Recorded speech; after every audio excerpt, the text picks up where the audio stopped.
আসসালামু আলাইকুম ওয়া রাহমাতুল্লাহ। গত শাসনামলে অর্থাৎ আওয়ামী লীগের আমলে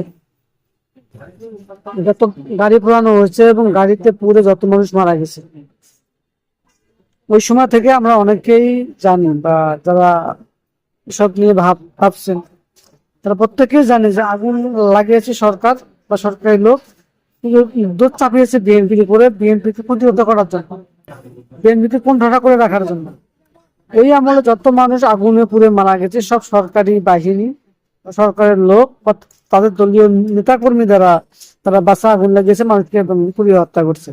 কিন্তু মিডিয়ায় বা হাসিনা বা তাদের নেতা নেত্রীরা বলছে যে এটা বিএনপি বা জামাতের লোকেরা এগুলো করছে।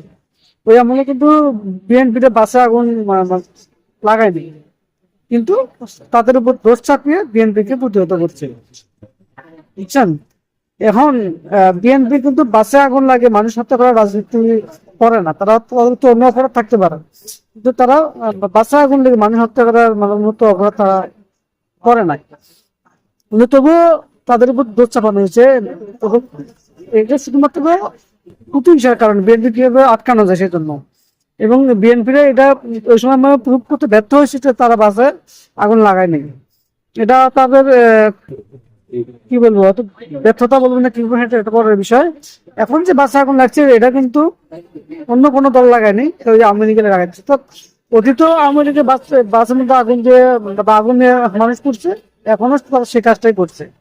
অর্থাৎ বাসে আগুন লাগানো এবং বাসে আগুন লেগে মানুষ হত্যার যে অপরাধ গুলো, এগুলো বিএনপি জামাত বা অন্য কোনো দল করে না।